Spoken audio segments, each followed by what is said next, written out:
शेर, जिसे हम जंगल का राजा कहते हैं, उसे दुर्गा जी का वाहन भी माना गया है। इसलिए दुर्गा जी को माँ शेरावाली कहा जाता है। जैन धर्म के 24वें तीर्थंकर भगवान महावीर स्वामी का चिन्ह भी शेर ही है। ईस्ट इंडिया कंपनी के झंडे में भी शेर था।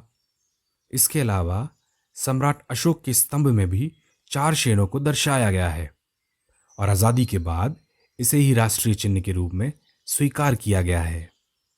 फिर cartoon character Simba, Lion King movie, शेर दिल वाली कहावत, भगवान का नरसिंह अवतार, ये सब भी शेर के ही बारे में है।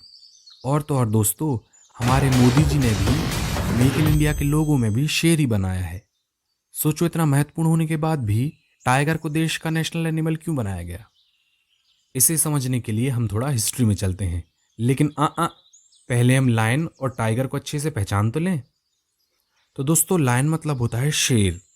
पीले रंग का यह जानवर जिसके गले के चारों ओर शानदार, घने और झब्बेदार बाल होते हैं, जिन्हें अयाल कहा जाता है। और ये शेर अपनी ताकतवर धाड़ के लिए जाना जाता है। और इससे अलग होता है टाइगर, मतलब बाघ। ये लाल पीले कलर का होता है, जिस पर काले रंग की धारियां होती हैं, और ये धारियां फिंगरप्रिंट की तरह यूनिक होती हैं।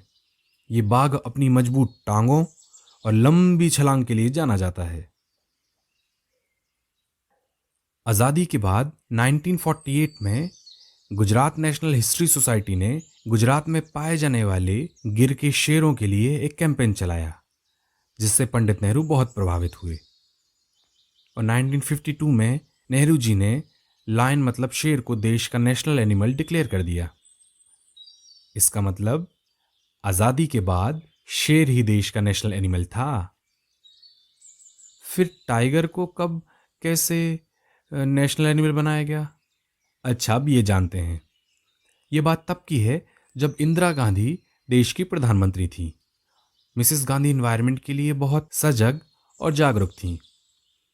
कांग्रेस लीडर जयराम रमेश की किताब Indira Gandhi a life in nature में मिसेस गांधी के इस प्रकृति प्रेम को दर्शाया गया है। ये दौर भी अंतर्राष्ट्रीय स्तर पर प्रकृति के लिए अभियान शुरू होने का दौर था। 1972 में स्टॉकहोम में पर्यावरण के लिए संयुक्त राष्ट्र का एक सम्मेलन हुआ। इसमें आयोजक देश के अलावा वह एकमात्र ऐसी लीडर थी जिन्होंने अपनी बात रखी थी। 1976 में इंदिरा गांधी सरकार ने फॉरेस्ट और वन्य जीव संरक्षण जैसे विषयों को राज्य की सूची से हटाकर कनकरेंट सूची में रख दिया, ताकि वो इन विषयों पर अबाध रूप से कानून बना सकें। दरअसल अंग्रेजों ने जंगली जानवरों का, विशेष रूप से टाइगर्स का, बहुत शिकार किया, कुछ तो मनोरंजन के लिए और कुछ उनके मखमली फर के लिए।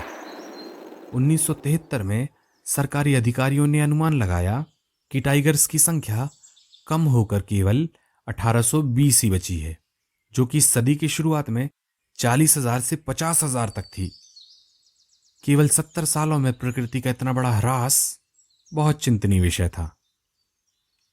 कमेटी ये भी चाहती थी कि अब जिसे भी नेशनल एनिमल बनाया जाए उसमें एक नेशनल कैरेक्टर हो, मतलब वो पूरे भारत में पाया जाता हो। चूंकि शेर तो केवल गुजरात के गिर के जंगलों में ही पाया जाता है, तो शेर को इस दौड़ से अलग कर दिया गया। इन सब से प्रभावित होकर श्रीमती गांधी ने 1973 में प्रोजेक्ट टाइगर लॉन्च किया और इसे मजबूती प्रदान करने टाइगर को देश का नेशनल एनिमल बनाया गया। किसे? रॉयल बंगाल टाइगर को, ताकि लोग बाघों की गिरती हुई संख्या के बारे में थोड़ा जागरूक हो सकें। और दोस्तों, उस क्रांतिकारी कदम का फल तो देखो कि आज देश में 50 टाइगर रिजर्व्स हैं और बाघों की संख्या बढ़कर 2967 हो चुकी है। मतलब पिछले कुछ 40-45 सालों में 1000 से भी ज्यादा बाघ बढ़े हैं। और दोस्तों, सबसे गर्व की बात, 60% टाइगर्स तो केवल भारत में रहते हैं। तो दोस्तों, ये थी पूरी कहानी देश के नेशनल एनिमल के बारे में। अच्छा, अब ये और जान लीजिए कि भारत का वो ऐतिहासिक पशु शेर, उसका क्या हुआ? तो शेर पूरे उपमहाद्वीप में पाया जाता था, लेकिन अनियंत्रित शिकार और वनों की अंधाधुंध कटाई के कारण शेरों का आवास सिमट कर केवल गुजरात के गिर के जंगलों तक रह गया। किसी भी प्रकार की प्राकृतिक आपदा से इन शेरों की विलुप्ति का खतरा बना रहता है।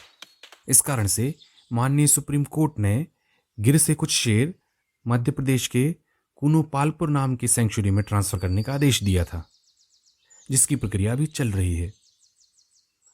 और सबसे खास बात कि प्रोजेक्ट टाइगर की अपार सफलता के बाद मोदी जी की सरकार ने टाइगर की जगह लॉयन को फिर से नेशनल एनिमल बनाने के प्रपोजल पर विचार किया था, पर उस पर अभी तक कुछ डिसीजन नहीं हो पाया है। थैंक यू दोस्तों, इस वीडियो को अंत तक देखने के लिए। प्लीज़ हमें कमेंट बॉक्स में बताएं कि हम ऐसे ऐतिहासिक महत्व के एनिमल को बचाने के लिए क्या कर सकते हैं। Thank you.